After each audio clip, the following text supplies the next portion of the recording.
I have a dream where the powerful and the powerless will sit at the same table, where the haves will see the have-nots, not as burdens, but as brothers, where class will not divide us, but conviction will unite us. I have a dream that the oligarchs will remember we must all eat, that the brown-faced neo-colonialists will remember who they are and whose they are. I have a dream that fraternities will build beyond internal architecture into a national bond, that the walls of design will give way to the bridges of brotherhood, not a fraternity of symbol, but a brotherhood of substance. I have a dream that we remain focused, that we stay in our conviction and remain fearless, that we double down, fortified, to return this Bahamaland to the foundation.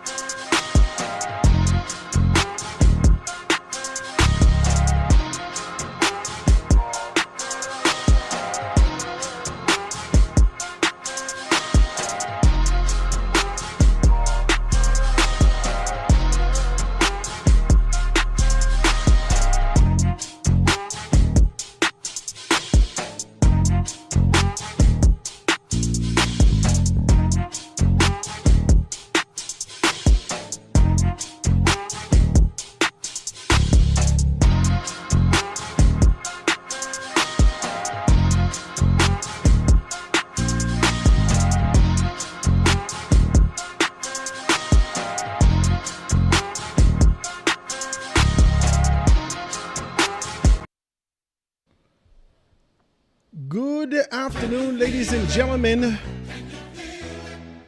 is the Foundation with Howard Grant. Grateful to be in your company on this beautiful day. Monday, March 9th, 2026. You're still in the land of living. You should give praise. It is a wonderful thing to have you with us. Hope you guys are good out there, being able to jam with you as we continue to be able to talk about what's happening around the nation, around the country, around your home. Talk to me.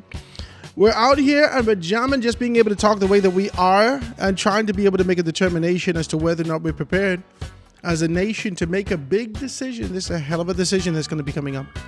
This decision as it relates to being able to find ourselves in the position of choosing the kind of leadership that's going to be able to take us over the top and find ourselves in the position of growth and development. I am here with you guys. If you want to be a part of the conversation, I'd love to be able to hear from you. 827-0111. Hope you guys can feel it out there. It is a wonderful day, and I'm grateful to be in your company. Guys, give me a call, 827-0111, if you want to be able to be a part of what we're doing. Listen, man, I'm here with you as we're talking, and we're just really talking about what's happening out there. Make sure you pick up your Guardian. Well, let's be decent. Make sure you pick up all your newspapers, your Tribune also. To be honest with you, I'm getting a lot of my stories really being able to take the lead from the Tribune and speaking in that particular manner.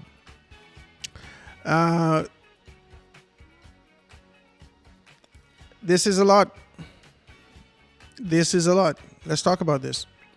827-0111, 827-0111, if you care to jam with us out there. If you can be able to hear me, let me know if I'm lagging. Let me know if you have any issues. I'm doing my best to try to make sure that we don't have those issues anymore. And we're on track to make some things happen. Grand Bahama Port Authority, we're not liable. We're not liable to the government. Listen. Ruling does not alter the status quo in Freeport. Let's read this story. Let's talk about this. The government's $357 million claim against the Grand Bahama Port Authority has been decided. But the battle over the control of the national narrative in the wake of an arbitration, the tribunal's decision continues. I gotta get some glasses. I gotta get some. This is too much. I can't see this. I don't know why. I feel like I must be getting old. I got to be able to fix this. This is too much. We can deal with this. Let me see something. Let me see. Hold on. All right, here we go. Closest we can get, I suppose. So start to talk about these particular things, and this is the Guardian newspaper that I just picked up and just wanted to be able to identify this. I don't like the headline. So it says the Grand Bahama Port Authority over the weekend sought to convince its licensees that the ruling did not establish liability on its part, contrary to the Prime Minister Davis's declaration in Parliament last week that liability has been established, and what remains is the assessment of that liability.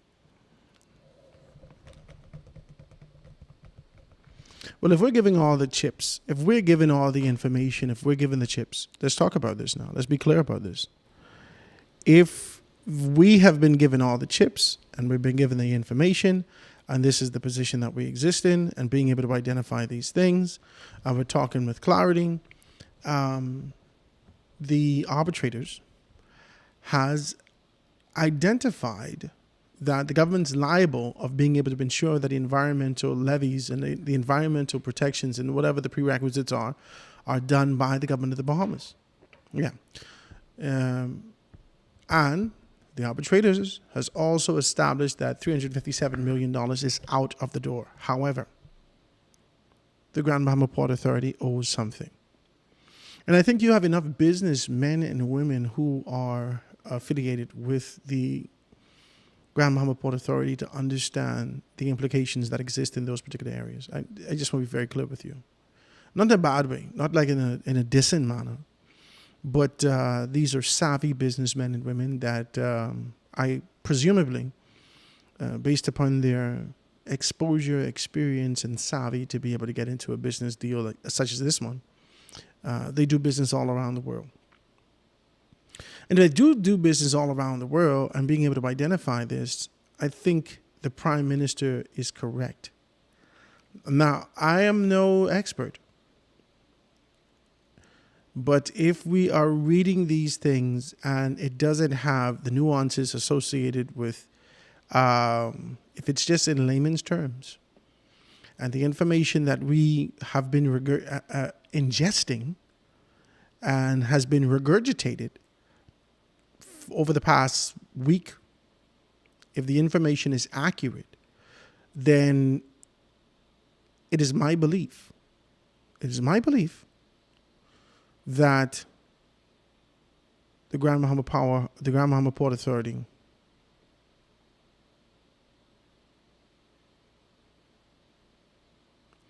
in the paper they got GPBA. I'm sure they meant GBPA. Grand Bahama Port Authority. GPBA. They need to fix that. Anyway. If we look at this, for all intents and purposes, if we are to ingest the information that exists before us, the arbitrators has come to the forefront and said that out of the 8 claims, the counterclaims that the Grand Bahama Port Authority has put against the government's indicated that there has been a breach and the Grand Bahama Port Authority has not been taking care of these particular things for an extended period of time. And as a result of not taking care of these particular things, this is what we believe that the assessment is, right? They made that particular assessment. They put it before the arbitrators. The arbitrators has rejected that sort of an idea that says $357 million is owed. They had come to the conclusion that you guys collectively need to come to a conclusion as to how you're going to quantify, how you're going to assess and quantify what is owed and what is not owed.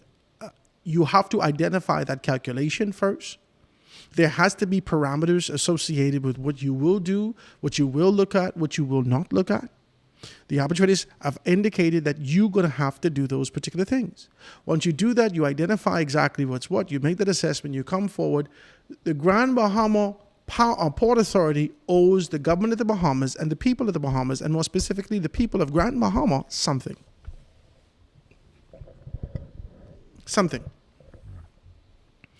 If we're only looking at the 1994 ruling and the contractual agreement that is signed during that particular period, from 1994 to 1999, with the expectation of being able to capture $500,000 annually over the course of those 5 years, that's $2.5 million. Listen, that's something. In the event that it is extended all the way to 2026, the expectation is that it's going to be about $60 million. That's something. It is a far cry from the $357 million, but this is only the mechanism based upon the information that exists in the papers from 1994. This is the mechanism that the arbitrators has indicated since the new agreement has been signed. It is the responsibility of being able to adhere to this particular new agreement. But you have not done what is required within the confines of the of the Hawksbill Creek Agreement. This is going to be heavy. This is going to be heavy. And as we look at these things,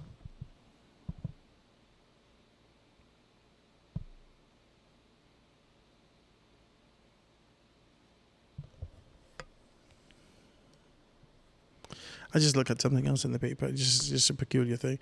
As we look at these things, and we make a determination, we have to figure out what's next steps. Let's just do this. With clarity, with understanding, we have to figure out what is being owed to the government of the Bahamas. I don't think that the Prime Minister is inaccurate in the information that he's disseminated. I don't think that this is sort of a chase or race towards the court of public opinion to be able to kind of jolt and, shimmy for a position in the eyes of the public. This may be what's happening with both the government and the Grand Bahama Port Authority, but I don't think that that's what's happening here. The arbitrators has already indicated that the Grand Bahama Port Authority owes something. The Grand Bahama Port Authority ran to the forefront and indicated, okay, we want this thing. The government of the Bahamas use all the mechanisms at their strength, at their disposal, and their authoritative position, and being able to say, okay, this is the transparency, this is what it is, go read the 139 pages, make a determination for yourself as you identify these particular things. After they've done that, instead of being able to do this initially, the Grand Bahama Port Authority then goes to its stakeholders and try to be able to kind of clean it up, the perception thereof, and kind of shield them and say, hold on, guys, no, wait, don't look around, don't look around, don't worry about that. Hey, look here, look right here. Yeah, look right here. Listen, we're not liable, we're not, come on, man, that's not what's happening here. That's not what's happening here. I don't understand what you're saying to me. I read this, and I'm ingesting it, and I understand it for just what the thing is. I'm reading this. And if there's a pursuit of being able to make modifications so people could presume, assume, identify, view, and align with their perceived notions that the government is a liar. If that's what's happening here, and the Grand Bahama Port Authority wish to perpetuate that sort of an ideal, this is disingenuous.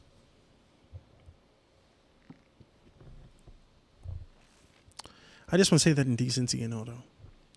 I don't want to say that with this sort of an idea that I don't want to say with sort of the idea that there's something else going on here. If the Grand Bahama Port Authority says we're not liable to the government and they insist on the ruling does not alter the status quo in Freeport, I think that this is a wild thing also. Now, I want to be able to go into this, 813, Grand Bahama Port Authority, 813, okay? I want to go into this and I want to find out what was the context in being able to talk about they insist that the ruling does not alter the status quo in Freeport. And this is something that y'all need to be able to pay attention to. The Prime Minister has been able to speak. A lot of the Prime Minister's position has been taken from the 1969 speech Bend or Break. In fact, that line with the introduction of this arbitration has always been revisited. That line, that's sort of a concept, an idea that we are taking a note of the Bend or Break speech. And our desire is that you find yourself in the position that you fix. and to ensure that everything is taken care of, we need to fix Grand Bahama. There's a status quo that exists in Grand Bahama. There is a segregation, a line that exists there. This is not necessarily to the naked eye, you can't be able to see this particular line, but there's a line that exists in Grand Bahama that separates. I spoke to you ad nauseum about that line. I spoke to you about the sort of a concept and idea of the elevated position that the Grand Bahama Port Authority holds in Grand Bahama. I spoke to you about how we as Grand Bahamians continue to be able to scrutinize people that we believe don't have the ilk, the articulation, the insight, the capability, the smarts to work for the Port Authority, and we are baffled that they get an opportunity to work for the Port Authority. We in Grand Bahama have elevated the Port Authority above our shoulders. We have. The Prime Minister in his particular capacity, and a great deal of persons from an external standpoint, including the first Prime Minister, Lyndon Pindling, has indicated that there is a line of segregation that exists in here. That there is a line of subjection that exists for the people of Grand Bahama. The average men and women that exist in Grand Bahama, there is a level of subjection and that they have to yield themselves to in Grand Bahama. Let's be clear about this. Let's talk about this. Lyndon Pindling has seen it, and now this Prime Minister, this current Prime Minister, has seen it, identified it, and being able to embolden the thing and bring it to the forefront and say, look at this. Look at this. That's what he's done. Without the fear of segregation, without the fear of being socially taboo, without the fear of these particular things, this is ripe and ready for the picking. It has been ripened for at least 25 years now. Let's do that. 26 years from 2000. This was ripe for the picking from 2000. But that would not have happened in 2000 because the mindset of the leadership that existed in our country in 2000 was the mindset that understood the bend or break speech and the mindset that decided to let sleeping dogs lie. That's both former Prime Minister Perry Gladstone Christie and former Prime Minister Hubert Ingraham. They decided to let sleeping dogs lie. In fact, for the most part, Perry Christie was entirely hands-off for the most part of this particular thing. He was entirely hands-off. Entirely. In a surrendered posture. I'm not dealing with that. Entirely. Let's shoot straight. Hubert Ingraham, he was hands-on, but made a very clear distinction that there are some things that we won't be dealing with. And he benefited significantly. His relationships blossomed. Not only he, those people who were affiliated and attached to him, they found opportunity in the Grand Bahama Port Authority after the Ingraham administration didn't find themselves victorious in 2002. Let's be clear about this. Let's be clear about this. Let's be clear about this. There's a relationship that exists. There's a relationship that exists here. I think nobody even talk about it. It's taboo. It's not necessarily, there's no etiquette there. There's no political etiquette associated with how to say this and being. But it's just what it is. This is what it is. Okay. Perry Christie's words. It is what it is. It's just what it is. There's a difficulty in being able to articulate that and say that, but this is what it is. This is what it is. This is what it is. This relationship that exists with the Grand Bahama Port Authority, and more specifically, the Free National Movement. Oh, this is what it is. That's what it is. We can skirt around it and keep playing with it and keep pretending like it ain't what it is. It's just what it is. There's no two ways about it. It's what it is. This is what it is. The relationship exists. You've benefited significantly as a result of it. In fact, the relationship that exists with the subconscious conditioning of the minds of the men and women that live in Freeport, that has this Grand Bahama Port Authority hoisted above their shoulders, wherever their allegiance lie is where we can be able to put our vote also. And their allegiance lies in the UBP. Their allegiance lies in foreign direct interest. Their allegiance lies in a European concept. Their allegiance lies in where the oligarchs live. Their allegiance lies in the free national movement. It is what it is. You cannot divorce them from this. This is what it is. You want to, but you cannot divorce the Grand Bahama Port Authority from the oligarchs. You cannot. You cannot. You wish to. You cannot divorce the Grand Bahama Port Authority from the oligarchs, from the Europeans, even from the Americans. You cannot do that. The relationship in 1969 with the oil tycoons that came down to open an oil refinery and find a black man insulting them. This is what it is.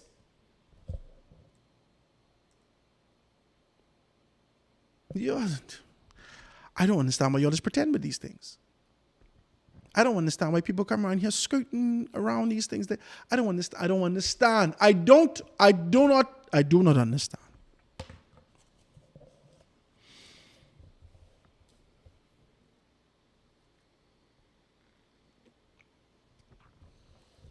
I do not understand. Let's go further. She said, but the Grand Bahama Port Authority sold its licensees. Told. You got to forgive me. I got some glasses. When I go on a break, I can go get my little ugly glasses to see if I could see it. Let's take a 2-second break. Let me see if I could find my, hold on. I don't think it's in my briefcase.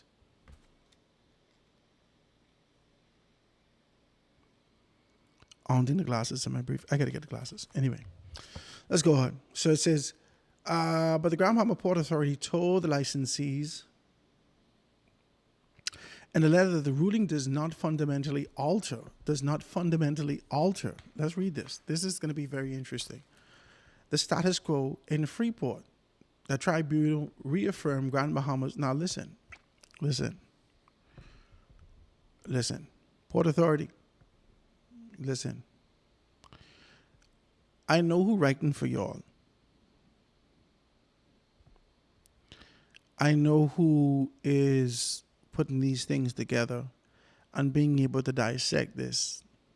But the argument has nothing to do with business. When the Prime Minister identified status quo, it was through the lens of the bend or break that spoke with clarity to the segregation that existed in this place and the necessity for opportunity to rise again, if never before, to arise significantly for those persons who are of working class and of below the working class. Okay? So the average Bahamian that has helped to build Freeport, their ancestors, their offspring, that exist in Grand Bahama right now, the Prime Minister spoke with clarity about the bend or break speech. And in the bend or break speech, it was the necessity of being able to inject soul into Grand Bahama. The bend or break speech spoke with clarity to the segregation that existed in Grand Bahama and the necessity for things to be able to be balanced. This idea that the status quo, which the Prime Minister indicated, the status quo, Guys, if you were trying to reach me on my other phone, I got a private line. If you were trying to reach me on my private line,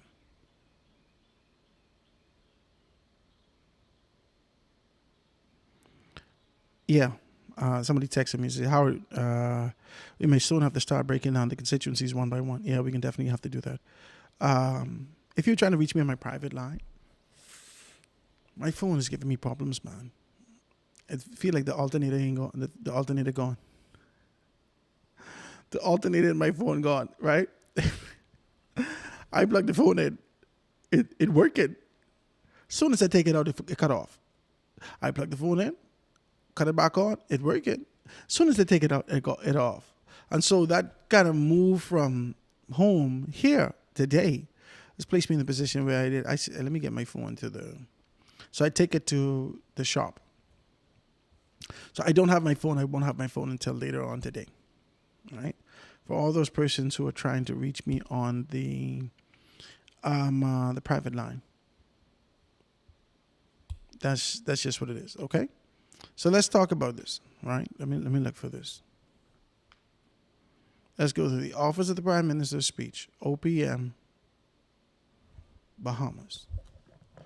Office of the Prime Minister, Administration, category, speeches. Let's look into the speeches. Okay. Prime Minister Philip Reeves Davis remarks on the energy reform stakeholder. Prime Minister Davis's contribution in the Commonwealth of the Bahamas mid-year budget statement. Prime Minister Philip Davis, House of Assembly communication, the ruling of the arbitration between the government of the Bahamas and the Grand Bahama Port Authority. Prime Minister Philip Reeves Davis, national address on the tribunal ruling. Let's go to what he said in the House of Assembly. Let's identify this. In the Rise Today ruling, game changer. The enforcement between these particular two and the government, it says that for years, the Grand Bahama Port Authority maintained that it had no liability in the central government and that successive administrations or successive governments had no rightful place in decisions about the licensings, immigration, customs, utilities, and land purchases and the development approvals in the port area. My government was not prepared to live with that arrangement. Let's just be very clear about this. Okay? Let's be clear about this. In the papers today, okay? Now, I know y'all didn't want to talk about this forever, but let's just be clear about this because this means something to me. And it means something to a lot of Grand Bahamians who are looking for access to real opportunities and some things like that being able to happen in Grand Bahama. So let's just talk, okay? In the papers today, it says the Grand Bahama Port Authority told the licensees in a letter that the ruling does not fundamentally alter the status quo in Freeport. It does not ultimately alter the status quo in Freeport. Let's be clear about this. The government has identified what the status quo is. For years, the Grand Bahama Port Authority maintained that it had no liability to the central government and that the successive governments had no rightful place in decisions about licensing, immigration, customs, utilities, land purchases, and development approvals in the Port Authority area. And then it goes on, the Prime Minister, he says that my government was not prepared to live with that arrangement. The cost was not abstract. It was borne by working families in Grand Bahama who paid their taxes and received declining services while the revenues in Grand Bahama in the port area flowed into private hands. That is the status quo. You hear me? That is the status quo. If you did your BGCSE English, you would understand these things. Amen? So let's just be clear about what the layout is. Let's look at the layout of the land. That is a transfer of wealth from the Bahamian public to the private entity and it had been tolerated for far too long. It is an affront to a deeper principle that Bahamians in Freeport have the same right as Bahamians anywhere else. The status quo from the government's perspective that they seek to quash, that they seek to diminish, eradicate, extract, excavate, and dispose of. The status quo that segregated, separated these particular entities and concepts not only from the government of the Bahamas, but also from the citizens who live in, the Bahamian citizens who live in Grand Bahama or on Grand Bahama and in Freeport. Let's be clear about this. So the government's seeking to eradicate this concept.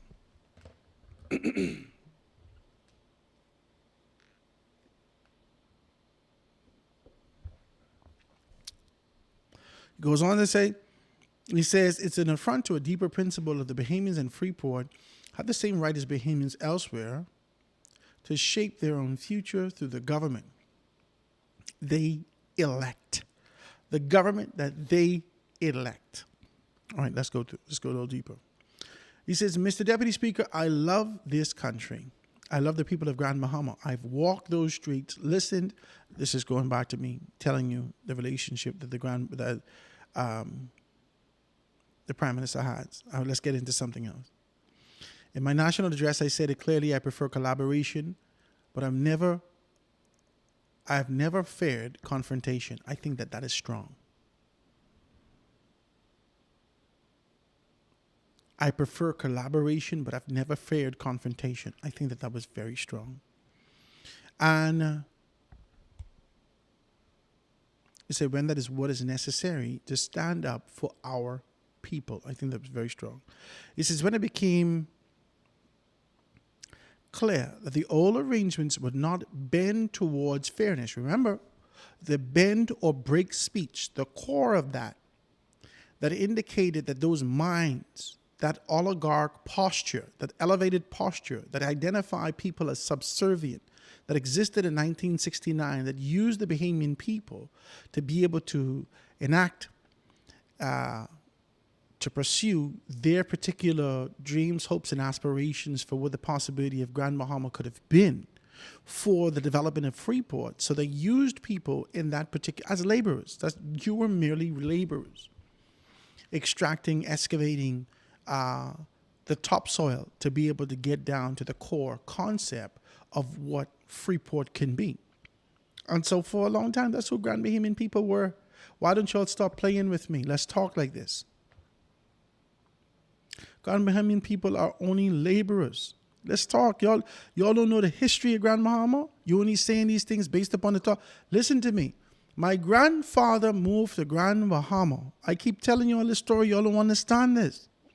My grandfather moved to Grand Bahama sometime in the 60s. Okay? Sometime in the 60s. He was already in the Bahamas, but he was in Abaco.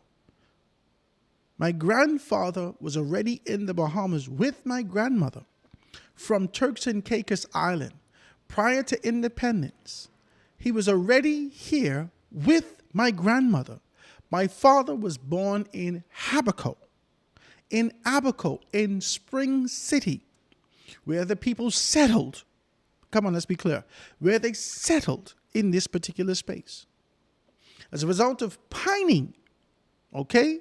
The pining industry moved my my grandfather from space to space. And the next space that he moved to was in Grand Bahama, in an area that they've identified and carved out for those people who are coming in to assist, called Pinedale. Pinedale. And some people would have moved into an area called Sea Grape. There's a stretch. Pinedale, Sea Grape, Jonestown.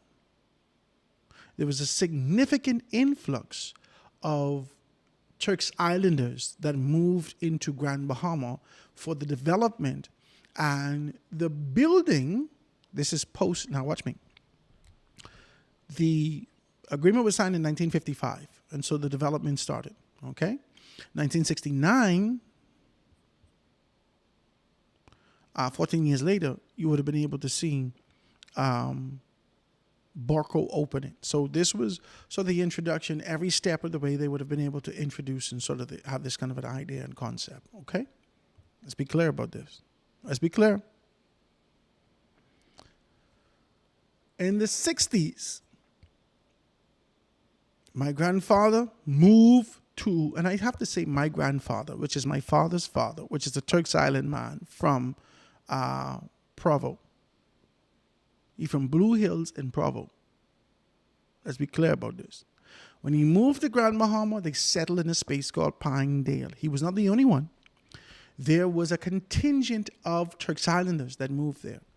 And as a result of that, those persons were treated just like if you moved to Bimini for the first time and you didn't know what was going on. like driftwoods. They were called driftwood. And then when the driftwood connotation didn't necessarily mean much, they call them bow hogs. I need to see what is a bow hog. I just need to see it. I have repeated that for years, but I've never known or seen a bow hog. So let's be clear. Let me look for a bow hog today so we don't have no problem.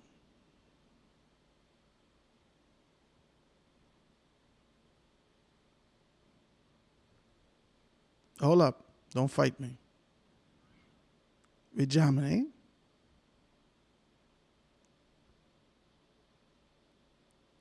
Let me ask Google what a bow hog is.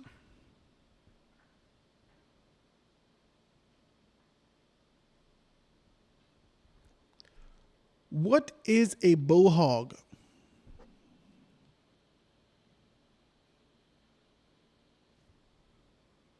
I think it's spelled B-O-W. They say in bull hog. Is it bull hog or is it bow hog?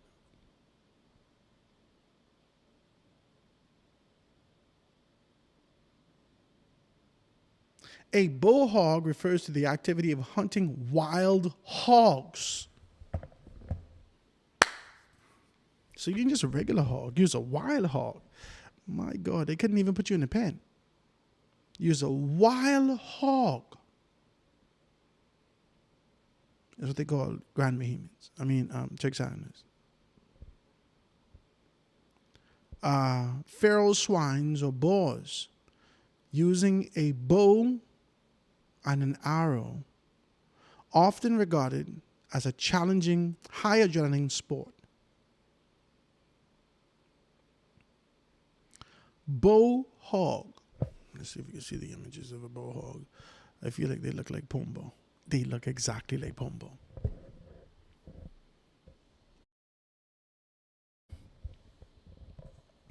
A bow hog looked like Pombo. You know Pombo. Everybody should know Pombo. Pombo and Timon. It's a bow hog. Okay.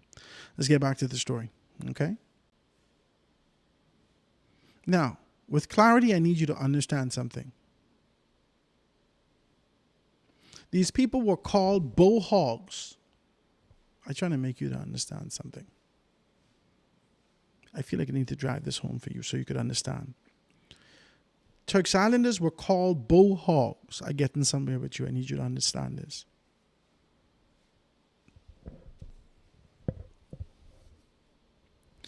The Grand Bahamian people only had the strength to call Turks Islanders bow hog.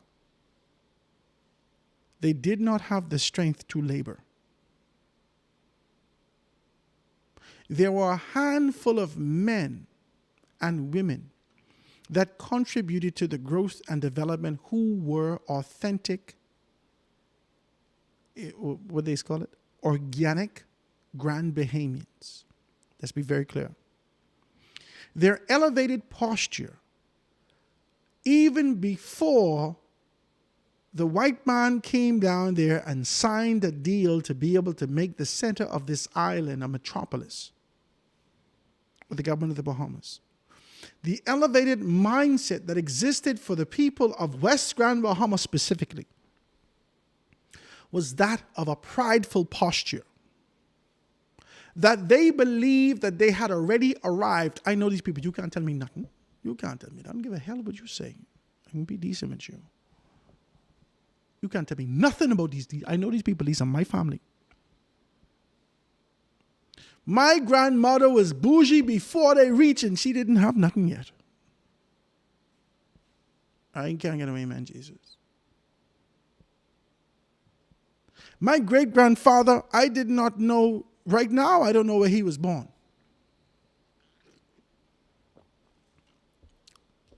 I got to get a deeper story on my great-grandfather. Charles Charlie Grant, a part of Jimmy Turin. My grandfather died at 97 years old.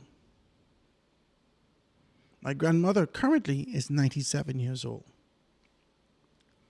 Every time I would talk to my great-grandfather, my great-grandfather died at 97. My grandmother, currently, his daughter, is currently 97.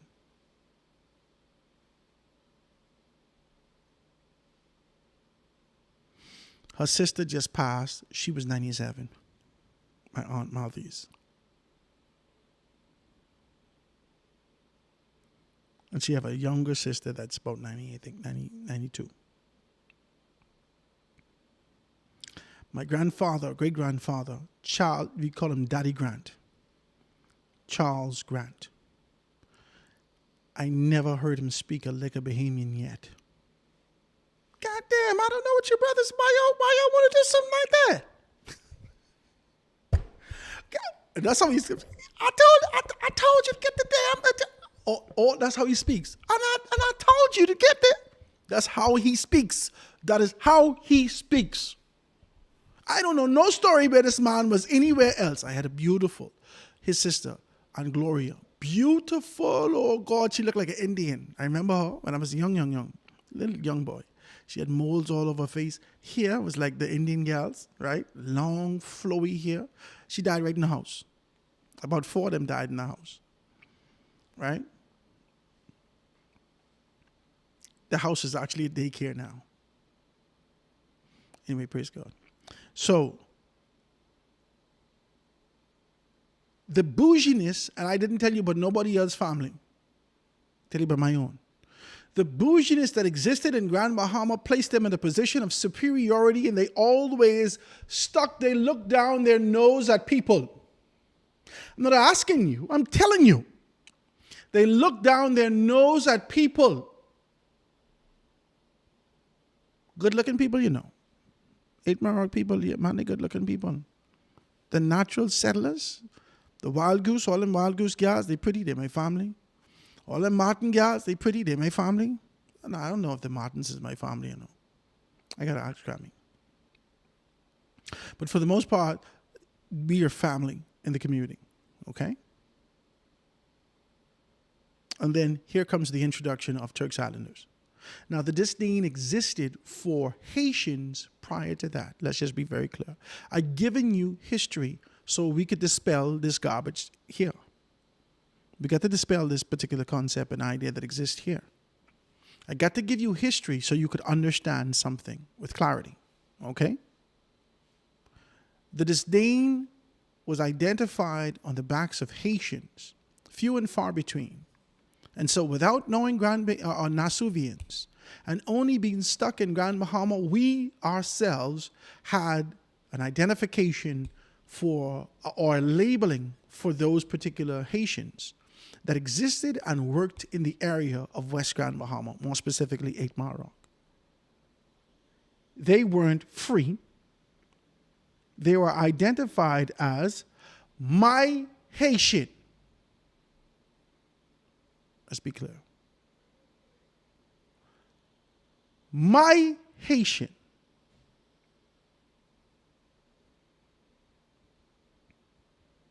And it's being labeled and identified as my Haitian. My Haitian. Let's be clear. There was a sense of ownership that existed in these people and a mindset that existed there already. There weren't a great deal of Grand Bahamians per se that worked. But the tradesmen that exist right now, first and second generation of tradesmen, qualified, finished workers, masons, carpenters, electricians, plumbers, all these particular things, they came out of Turks and Caicos because these people does work their behinds off. That's all they know. All they know how to do is work. When you're from TI, it is work. You work like a dog. That is your curse and your gift. You work like a dog. My grandfather, my father's father, work. My father, work. You work. The Grand Bahamian and me still trying to find comfort, and I working trying to find comfort, but that don't. You got to make up your mind. You want to be lazy or you want to work? Because if you're lazy, you ain't making no money. So I tap into the TI part of me. I say, let me wake, baby. Let me wake. I tell you all of that to say to you that the segregation that existed in these particular places, though it was for a great deal of, for the general prospect and position of being able to afford locals work and labor, a lot of those persons who found labor and opportunity were from Turks and Caicos. But they had already existed a disdain. And so they shifted that from the Haitians and being able to identify the Turks Islanders as Bohogs. The Turks Islanders existed in Grand Bahama as laborers. They were laborers. That's it. They were laborers. That's it. And so it changed from my Haitian to my Turks Island Bohog. And the Grand Bahama Port Authority, more specifically, the persons who were actually hiring them, not the Port Authority as a conglomerate or a grouping with a particular mindset, but those persons who were responsible for project management understood this particular notion. And this notion existed and continued to be able to spill over and over into different subsectors of the Grand Bahama Port Authority, knowing that there was a level of subservience in Grand Bahama, that they've yielded themselves and laid prostrate before the Grand Bahama Port Authority because they provided them opportunity in the midst of what was happening around the world. Come on now. While the world was moving towards liberation, whilst Nasuvians had already then strike and burn down things and make a determination and start to be able to shift and find black people in this particular position, Grand Bahamian people were 20, 30, 40 years behind and simply accepting, genuflecting, and hoping for an opportunity of occupation, and which amplified the pride that existed in a great deal of those and empowered those particular persons from Turks Island heritage to place themselves in the position of an opportunity. Y'all ain't listening to me. So two things happened simultaneously. It provided pride and opportunity. And so much so, the empowerment came so much so that Turks Islanders forget who they were. The Siembo Hogs, they forget who they were. And now, with the second or third generation, the second or third wave of illegal migrants that come to the Bahamas, and more specifically the Grand Bahama, even Turks Islanders join in the game of looking at these people as less than.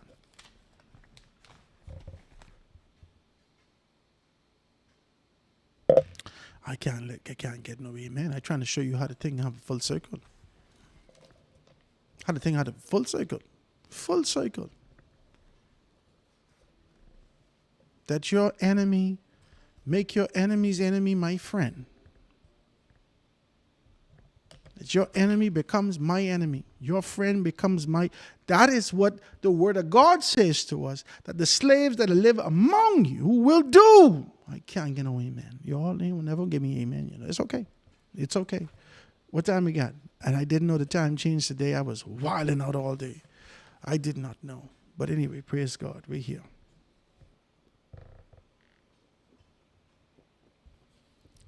Let's speak with clarity to this and at a very clear understanding. I need you to understand this.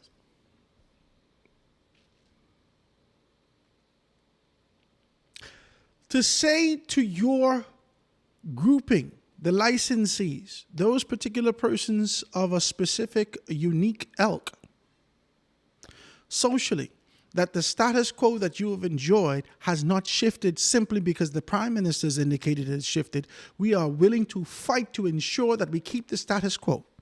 We are willing to fight to ensure that the proverbial bubble that existed around the parameters of Freeport can be able to be fortified. And in 2026, that we could have our haven of segregation and amplify opportunities not only for you, but for the generations after you, and to be able to market this concept as a haven in the middle of paradise for all and sundry from Norway or Greenland. I can't even get no him. Come on. or the Hiltons, or the Hamptons, or New Hampshire, or Washington State, Utah, Colorado, Denver. You don't see where I'm going. You don't see where I'm going. The perpetuation of this particular idea is bananas to me. And to write this down, and for us to read it, the implications is not as you would have assumed. You would have been better off sending a letter to them individually rather than for us to ingest this. Because the ruling does not fundamentally alter the status quo in Freeport. I just explained to you what the status quo is. Well, not the economic status quo that exists on paper. The economic status quo that exists on paper, the Prime Minister dealt with that, but he also dealt with another part, which was clear in the bend or break speech. The perpetuation of that particular status quo in 1969 solidified a position and gave a mindset to a people that Lyndon Pinland was a token Negro. But he was supposed to be a good Negro, no matter what was going on around him, but did not know that he was birthed in liberation and that his fight, see, I don't know why they would have thought that he would have done that. I don't know. And then all of a sudden they put more teeth and coke and this and that on this man. We going somewhere with this. You all need to understand that fire ain't never far from smoke. That's my grandmother tell me. If you see smoke, the fire ain't far. Somebody can lie to you with a little bit of smoke, but there is some level of a flicker that exists in that. You have to study to show yourself approved to identify that. You have to study to show yourself approved to identify what this particular status quo associated with it is. You have to do that. You have to do that. You have to do that. And so as you identify this, it says, let's read this. The tribunal reaffirmed the Grand Bahamas position under the Hawkesbury Creek Agreement.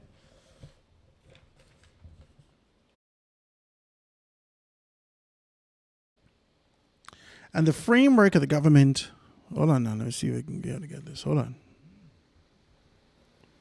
Mic check 1, 2, you get it? Got me here.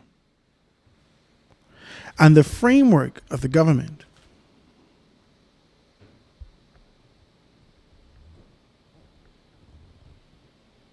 and reaffirmed the Grand Bahama Port Authority's position under the Hawkesbury Creek Agreement, and the framework of the government and the port of the area remains substantially intact. That's what he says. This is what the letter says. No liability has been established against the Grand Bahama Port Authority, and no monies are currently owed to the government as a result of the arbitration. No, that's absolutely correct. No monies are currently owed because they've indicated that you owe something. And the arbitrators have indicated that they are prepared to be able to identify what that something is. As once we can be able to make a determination as to how we calculate this and to identify that the liability that exists in those particular areas. We read this already. We read this. So making modification for the purposes of a few people who obviously are detached, and I don't believe that they are.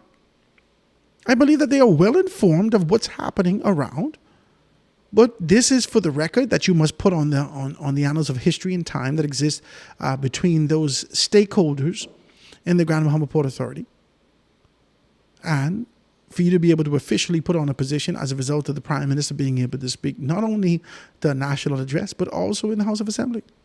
He doubled down and being able to talk about these things. Double down.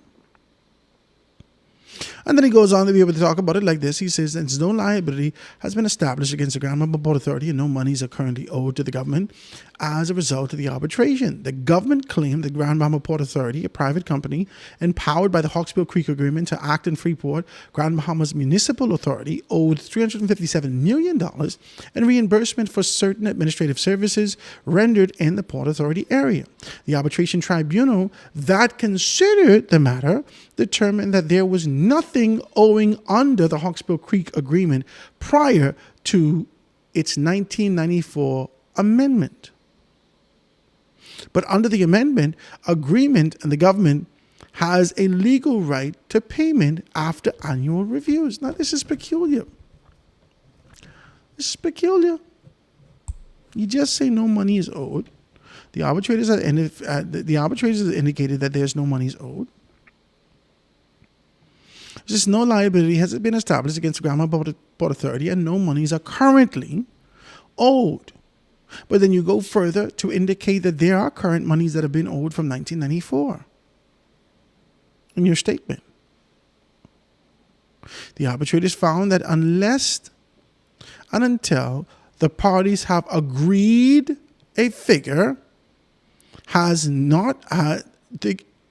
agreed a figure or a figure has been determined by the tribunal or the court in the absence of the agreement,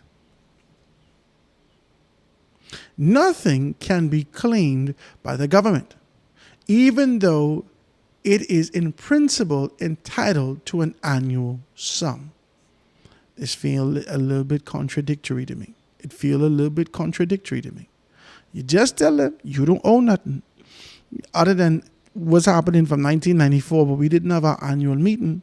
In fact, the arbitrators had already agreed that we have to come up with a figure, or a figure has to be determined by the tribunal or the courts. And, but we don't really owe them nothing right now until they tell us how much they owe them. Hold on, cousin. So you owe them something. Anyway, let's get to it, right?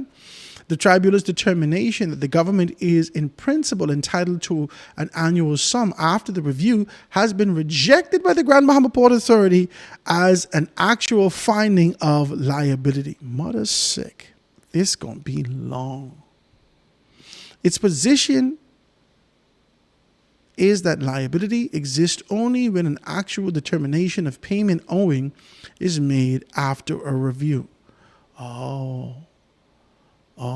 So this partial matter and being able to leave things with an ellipsis, a ... open to interpretation, open, indicates that there's no liability. But the interpretation in its openness and the ... has placed you on the line for owing. Grand Bahama Port Authority said that in its letter to the licensees that the tribunal reviewed the 1994 agreement and found that it applies, but did not determine that any sums are presently due, that any liability currently exists. I think that what they're doing is straddling the letter of the law on the fence. They're straddling the fence for the proverbial letter of the law. And you can't indicate that there's liability unless you identify what that liability is. And so the general concept and idea associated with liability cannot be applied to the Grand Bahama Port Authority right now because we have not identified what that liability is. How would you owe what I owe? Something. So if you don't make a determination of what the something is, then how would you owe is never sufficient. It doesn't stand in court. How would you owe this? You see what I'm saying? And we could always fight back against this unless the arbitrators and the tribunal or a court make a determination as to what that this may be. This read of the ruling is again contrary to the government's interpretation. The tribunal indeed did not determine that any sums are presently due, but it did establish that the government is entitled to payments after review. It did establish that. It says the Prime Minister has pledged to invoke the review mechanism affirmed by the tribunal. The tribunal has indicated that they have a review mechanism and that they are poised and ready to work. It says we will ask the tribunal to determine what is owed for the earlier years. That's what he said. So this is the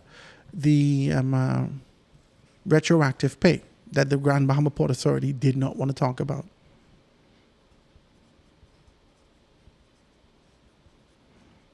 This is the retroactive pay that the Grand Bahama Port Authority did not want to talk about. Okay. Opposition leader Michael Turnquest has also pledged to invoke the review mechanism if elected. Pintard told the Nassau Guardian that we expect that if we're spending more money in Grand Bahama than we are collecting, and if the laws make provision for us to collect the difference, we would be interested on behalf of the Bahamian people to collect the difference. He had to join this argument. He had to. He had to. He had to join this argument. The tribunal also concluded that the annual cost of the consideration is the net cost, not the gross cost. The net cost, an important finding that could substantially limit the payments owed to the government, observers say. Of course, net is after you would have extracted, so net and gross. Okay, gross is all the money I make. Okay, gross is all the money I make. Okay, if I made $100, that's gross. If, let's say I sell coffee and I made $100 from selling coffee, that's the gross price. The net price is if I sell coffee and I made $100, but I got to pay for the cups, I got to pay for the products, I got to pay for this, I got to pay for the administrative stuff, I got to pay for all these things to make sure those things are taken care of, and then what's left is what I net. Okay? This is what I net. And out of the net, then they make that kind of determination. So that will limit the government. So essentially, if the Port Authority has been pulling in $350 million a year, and let's just say hypothetically, the arbitrators indicate that there should be, based upon an algorithm that they've identified, there should be 15% off of all of the funds that comes in on an annual basis, then that funds can't come from the gross. It can't be 15% of the $500 million that the port has brought in annually, right? And that fluctuates. So $500 million this year, $2.7 billion next year, so forth and so on. They still have to take from the net. And so that would mean, in my estimation, that shareholders would be taken care of also. The tribunal also concluded that the annual cost of the consideration is the net cost, not the gross cost, and the important findings that could substantially limit the payments owed to the government, observers say. The Grand Bahama Port Authority said in the letter to the licensees, the tribunal acknowledged that the net cost and the annual principles achieved by the Grand Bahama Port Authority had merit, consistent with the Grand Bahama Port Authority's long-standing position that the economic activity within the port area generated a significant net positive contribution to the national treasury. It says licensees, businesses, and residents contribute more than $200 million annually in taxes, fees, and other revenues. This has been widely reported in recent days. So if you distributing $200 million annually, listen, let's just be clear about this. I know these people ain't in business for friends, but let's be clear about this. If you distributing and sending $200 million to central government annually, $200 million annually, and this is for treasury licenses. Let's say that's $100 a license.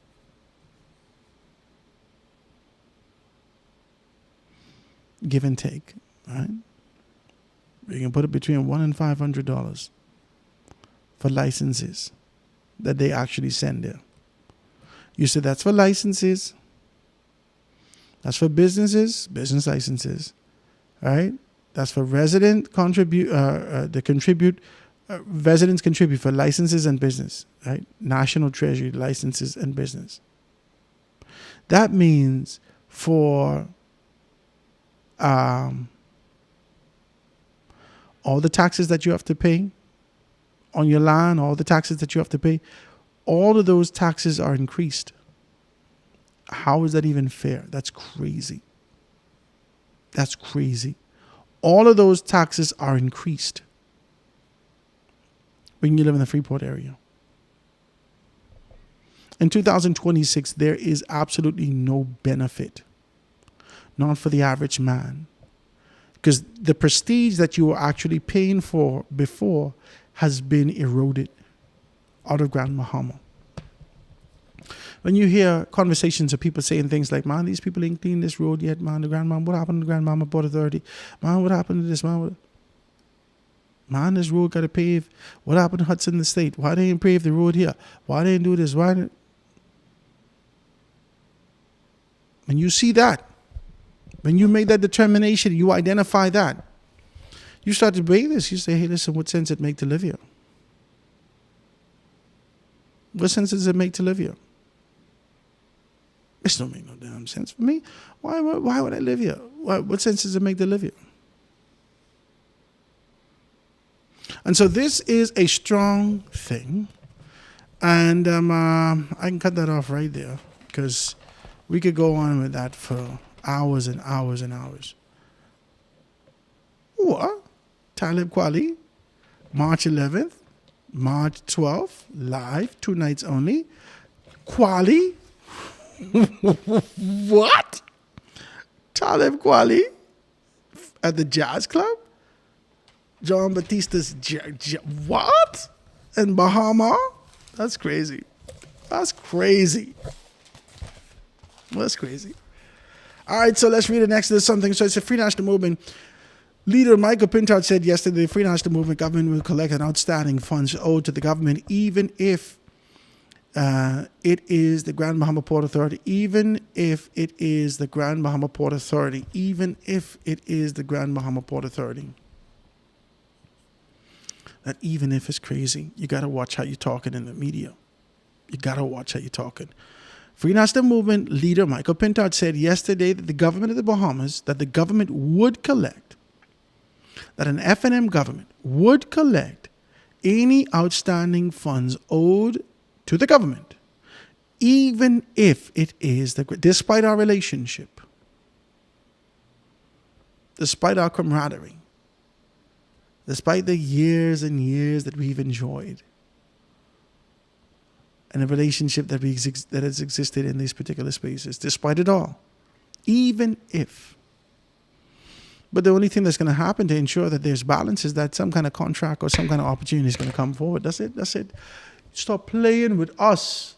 Y'all think we here to but this is not a game. Y'all playing with people's lives out here, man, with our little couple dollars. The fella, I just listened to the fella the other night. He says that for every $10 that gas raises, it is an additional $400 annually to a household. $400 annually. For every $10 that gas is raised by the barrel, it equates to an additional $400 for the average household on an annual basis. And that is an international, or more specific, United States-based calculation. So therefore, that can be, if our economists looked at it locally, that could even be between $550 and $600 here in the country. For every $10 that gas is raised per barrel, gas today is at $80-some a barrel. $80-some a barrel. Let's talk about this. Let's see where the gas is. What is gas per barrel today? Crude oil prices today. Crude oil prices up 5.3% since we talked about it last. WTI at $95.72 a barrel. Today, oil. Today, my friend, today is oil. $100.01, up 7.97% in Brent crude oil. And the Murban crude oil is $108.70, up 5.3%. And crude and natural gas is $3 and about 12 or 13 cents, which is down 1.85%. Crude oil is climbing.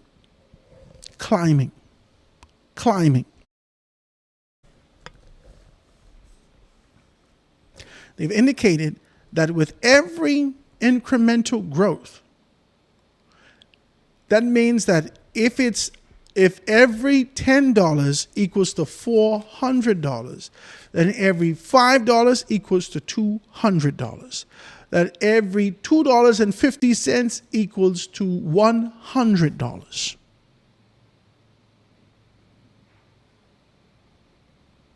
Okay? This is a lot.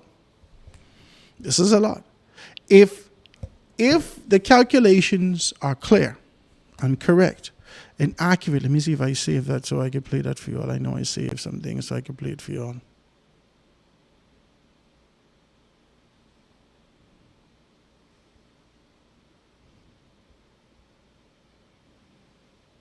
I can play this for you right now.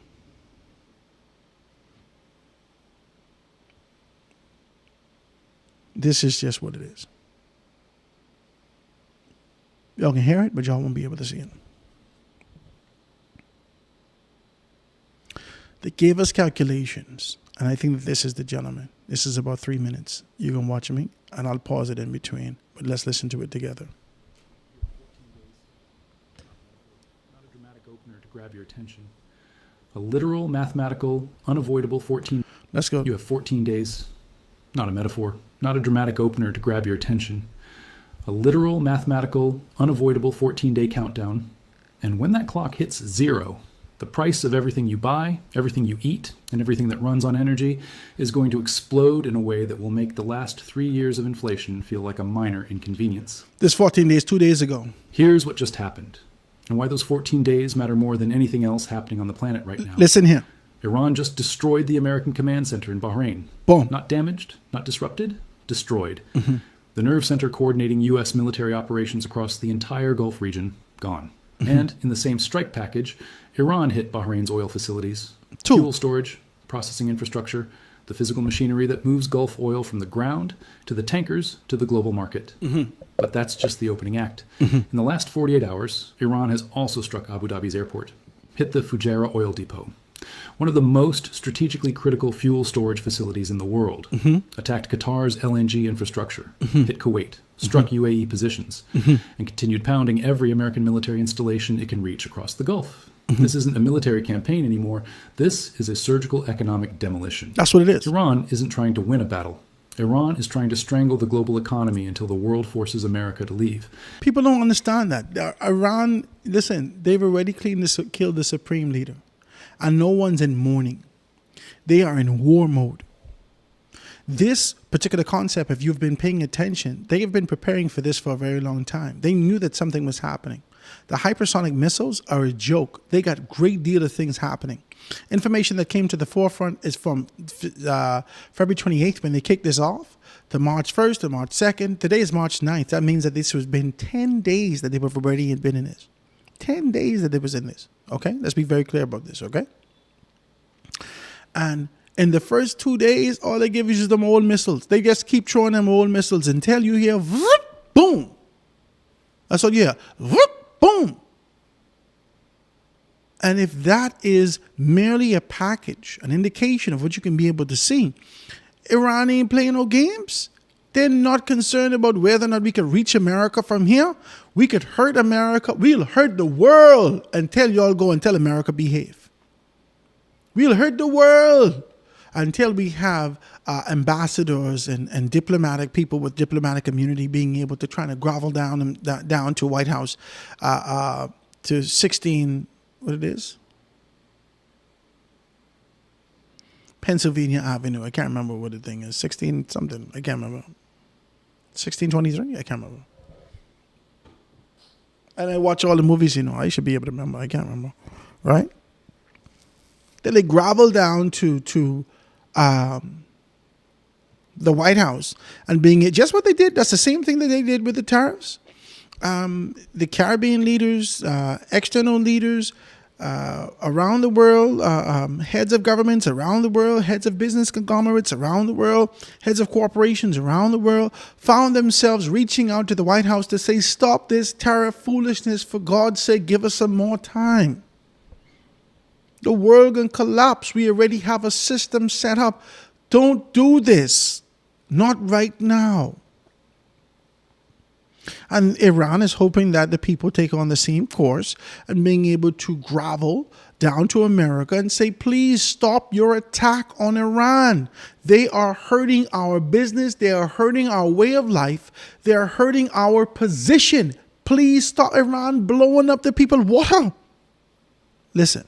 And they have found the exact pressure point that makes every country on Earth, not just the ones being bombed, feel the pain within weeks. Here's the mechanism, and pay close attention because this is the most important thing you'll hear today. Right now, the Strait of Hormuz is effectively closed to oil traffic. Ships aren't moving. Tankers are anchored. 20%. The oil that Saudi Arabia, the Kuwait, oil Qatar, and the UAE pump out of the ground every single day has nowhere to go. So it gets stored, pumped into massive holding tanks on land while the world waits for the strait to reopen.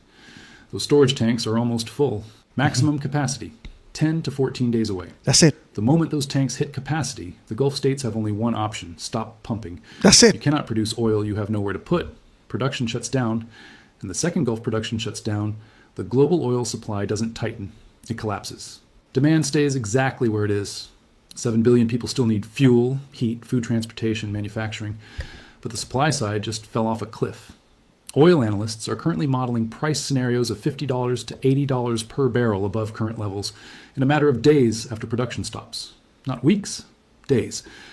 Because markets don't wait for the physical short. $50 to $80 above current market value. Oil is right now, for all intents and purposes, $100 a barrel. We just read that. $100 a barrel. It is intended to go within the next 5 days, if this continues, shoot up to almost just shy of $200 a barrel. $200 a barrel. And we ain't start talking hedging yet. Let's go. To arrive. They price it in the moment the shutdown becomes inevitable. And here's how that hits you personally right now, wherever you are in the world.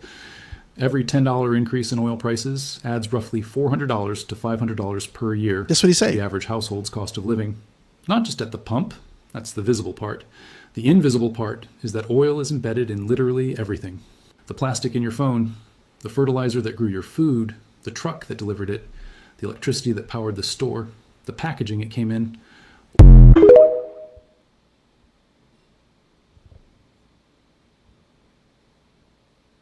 This is not a game. So this posture that the Free National Movement has taken is a peculiar one, even if it's the Grand Bahama Port Authority. Despite our relationship, we expect that if we're spending money in Grand Bahama, if we're spending more money in Grand Bahama than we're collecting, and if the laws make provision for us to collect the difference, we would be interested, on behalf of the Bahamian people, to collect the difference. Pintard, you are becoming a consummate politician and being able to identify this because you have clearly separated yourself and your relationship from Grand Bahama Port Authority and really instituted the fact that, really been able to drive home the fact that this would not be a Free National Movement decision. That's what you've done here. That's what you've done here. You've driven home the fact that this is not a Free National Movement's decision. This is a requirement by the people of the Bahamas who have already been exposed to this information and understanding that there is something that is being owed to us. And as a result of that something, whatever litigation, adjudication, arbitration that has started, we have the responsibility in the event that we find ourselves victorious to be able to complete for the Grand Bahamian people. We will not stop, review, and cancel, not this, because we don't want to lose our relationship with the people that this administration has been fighting for. That's all I read in here. Because the Free National Movement was in a strategic position. In fact, the Free National Movement signed the contract in 1994 and never collected anything. In 1994, and 1995, and 1999, and 2007, and 2008, 9, 10, 11, 12, and 2017, 18, 19, 20, 21, they have collected nothing from the Grand Bahama Port Authority. Your Minister of Grand Bahama and the person of Kwesi Thompson being able to speak with clarity to these particular matters did not collect anything. Did not. The Deputy Prime Minister and his particular capacity in the Minister of Finance when he was sitting in that particular seat is none other than Peter Turnquest. Peter Turnquest collected nothing. And y'all didn't even talk about this. You didn't even bother to talk about this. This ain't even important. I don't even know why this make news. Grand Bahama, the Grand Bahama Port Authority, and it's peculiar that the Free National Movement continues to be able to speak on a great deal of things that's happening from an external standpoint around the country because it's just the politics of the matter. I had a show that's called Patio Politics. Everything has some level of politics associated with it. But the Free National Movement has decided to be able to pull away from a great deal of things that we've seen in Grand Bahama. And more specifically, in their party, that they choose not to say anything about.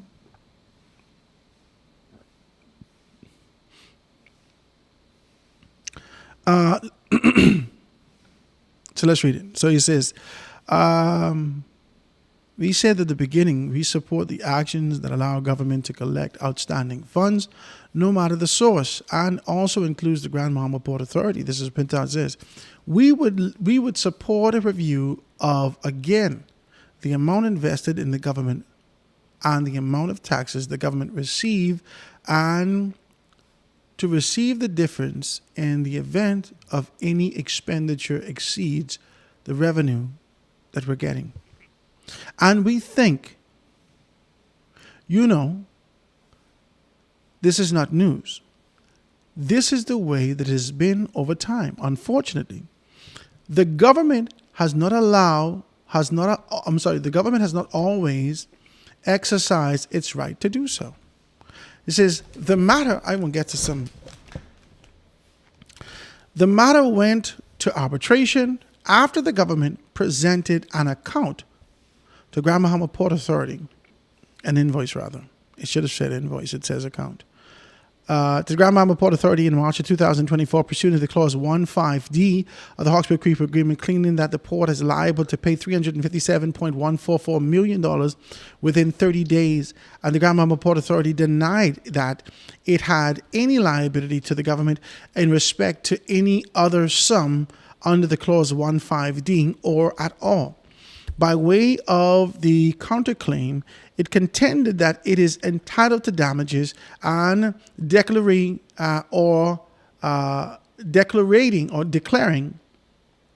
relief arising from the government's alleged breaches of certain obligations contained in the Hawkesbury Creek Agreement. This is what the Attorney General Ryan Pinter said yesterday in the Grand Bahama Port Authority and sought $1 billion in damages. The tribunal determined that the government's entitled to the claim payments under the paragraph 3 of the amended Hawkesbury Creek Agreement in 1994. The tribunal also rejected 7 of the 8 counterclaims of the Grand Bahama Port Authority and indicated, including its claim that it has the sole right to the administrator, the license, immigration, customs, the purchases, and other approvals. The Port Authority claimed that it is the sole regulator of the utilities in the port area, was rejected, which is a wild claim. I mean, it's a wild claim. My son in my house telling me his room is his domain. Get the flip. What, brother? And I yucked the door off. Poof. That's all the government did. Take the door off the hinges. I said, this is my door. I purchased this door. Take the door off the hinge. And start to agitate for what is theirs. I want to see where he says the $20 million. I want to see where that is. I'm looking for the $20 million. Okay, he said. Let's read this.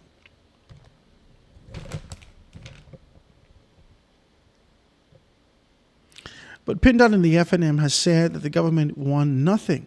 The Grand Bahama Port Authority has said that the status quo remains largely the same in Freeport. And then he goes on, he says, and this is PennDOT, he says, what is it that they actually won? This is what PennDOT said. Because the 7 counterclaims that were submitted, neither of the previous administrations in the Bahamas under the Free National Movement or the PLP.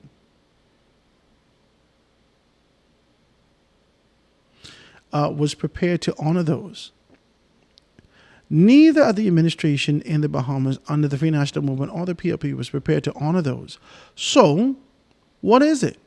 What is exactly that they've won? This is the Free National Movement indicating that the PLP has won nothing. Furthermore, they are refusing to indicate how much money they have spent on this. It is our understanding that they have spent somewhere in the vicinity of $20 million carrying out this action. Somewhere between $16 and $20 million that the government would spend on this action. I want to say this something to you. I hate to be the guy that does this, but I have to say this to you. The people of the Bahamas have not seen anything from a $17 million purchase of drones under the Free National Movement's administration that you were a part of. More specifically, from your most recently ratified candidate, Marvin Dames, for the Free National Movement in the constituency of Mount Moriah. I hate to do this, but we have to do this. We have received nothing. There is an expectation that we can be able to see a great deal of those things. And this goes back administrations, because under the PLP prior to that, there were purchases of some big boats for the Royal Bahamas Defense Force, and we would have seen nothing out of those particular things. In fact, I think some of those are damaged at this particular point. I'm not sure. I can get the information. But I'm saying to you that there has been mammoth purchases over the course of time and history. I'm sure over every administration we can be able to identify that there was an exchange of finances for the hopes and expectation of a product or a service to be rendered to the government of the Bahamas that they did not receive. Now, with that precedent being set, that there are multiple millions of dollars that are spent that we have not received a great deal of service to, what I can say to you, and this doesn't necessarily qualify or quantify anything, but what I can say to you is that the acquisition of pride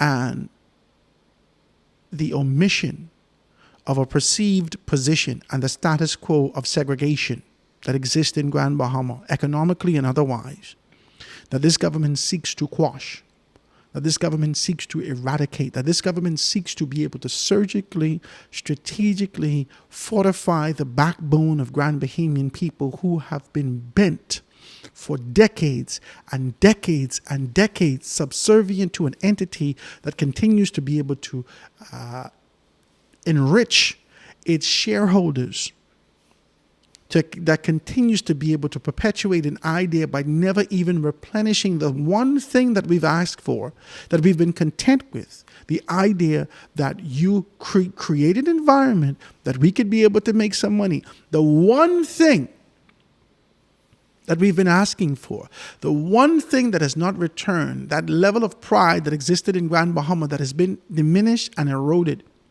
But firstly, on the people of Grand Bahama, not necessarily on the stakeholders, on the shareholders of the Grand Bahama Port Authority, but more specifically on the people of Grand Bahama. The government of the Bahamas, this New Day administration with Brave Davis, is seeking to fortify that particular vertebrae that exists within the backs of the average Bahamian citizen that lives in Grand Bahama at the cost of $20 million to the taxpayers. And unlike what we would have seen in the past and not seen action to ensure that this particular purchase is qualified, identified, and we are satisfied as a Bahamian people, this administration is going with whole heart after this for the Bahamian people.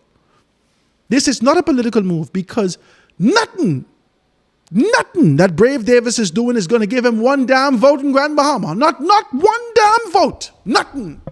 He got years and years of deconditioning of the Grand Bahamian people mind against the Port Authority and the oligarchs that exist there for him to be able to see any significant increase in numbers as it relates to voting. For you to wake up Grand Bahamian people, you got to do more than fight against the Port Authority, because people only see you just as how Michael Pintard see you, as useless. That's it. Just how Michael Pintard views the government's action and indicate that this is an absolute unnecessary action that's costing the Bahamian people $20 million. You might as well just leave this alone and let sleeping dogs lie. Is exactly how Grand Bahamian people see this, but traditional, the traditionalists of Grand Bahama, the old men and women, 55 years and older, 50 years and older, some of them even 47 years and older, who have become content with their life and understanding that, hey, well, baby, it is what it is. This is just life in Grand Bahama. What the hell the government doing fighting for this? Leave the Port Authority alone. That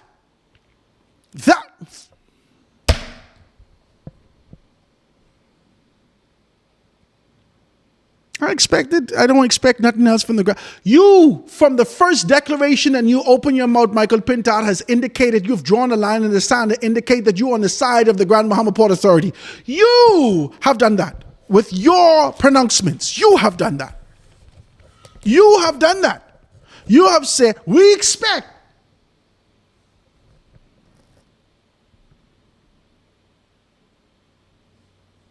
That's what you said. Just as you said. We expect that if we're spending more money in Grand Bahama than we're collecting, and if the law makes provision for us to collect the difference, we would be interested, on behalf of the Bahamian people, to collect the difference. Not we would be interested as a government to be able to identify all the avenues of revenue to ensure that we could bolster the position because there is a financial deficit that exists in this space, and we have the responsibility of being able to fortify that for the Bahamian citizen. On behalf of the Bahamian people, you have already separated yourself and your administration and from what we could expect from as a part. Almost. Watch this. Free National Movement leader Michael Pintard said yesterday that the Free National Movement would collect any outstanding funds owed to the government, even if it is the Grand Bahama Port. Even is always a very clear space to be able to make substitution or contrary consideration. even, despite. Even, despite. It was a very clear indication that there is a relationship that exists in here that we need to explore a little bit further. Despite.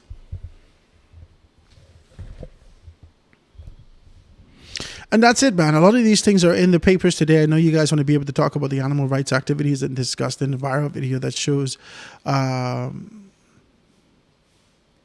officer killing a dog for absolutely no reason. All day Saturday I looked at that. I thought that was very foolish. I couldn't understand. And I didn't know what happened before that. I don't know whether or not the dog's attacked. I don't know whether or not, shoot, get your. I don't know if that was sufficient. I don't know if picking up a stick or being able to kind of shoo him off. I don't know. I don't know. I mean, people jog that road every day. People walk up and down that road every day. No fence in the road. We've never heard about the dogs biting anybody in that area, or whether or not that specific home, as these things have happened before. Who knows? I haven't seen anything like that. But boom, the dog gets. I thought that man lick off a warning shot. He put one in the dog. Bop! I said, mother sick. This is crazy. There's a lot been going on around the country, and a lot that continues to be able to go on. We have to take on this posture in this position of being able to identify our position. We have to be able to take on this posture in this position to be able to identify our strength and the sovereignty that it belongs to us, even if it makes a political organization uncomfortable, even if there are no political organizations that seek to side with the Bahamian people, even if it seems like a useless battle because of the powers that be in these particular instances. It is our responsibility to speak up, to stand up, and to be able to speak with clarity to these matters. That's it for the show today. I want to thank you guys so much for being able to tune in with us today. That's the foundation. We're going to see you guys tomorrow. God Spirit Our Life. Check me out tonight as we get ourselves into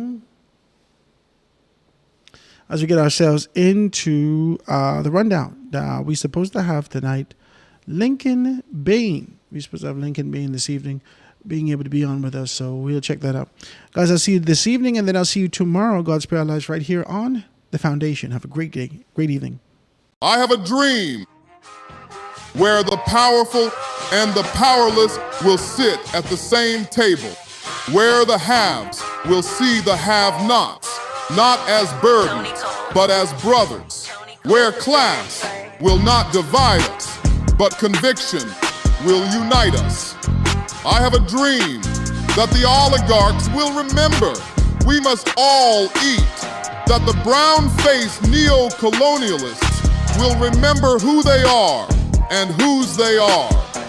I have a dream that fraternities will build beyond internal architecture into a national bond, that the walls of design will give way to the bridges of brotherhood, not a fraternity of symbol, but a brotherhood of substance.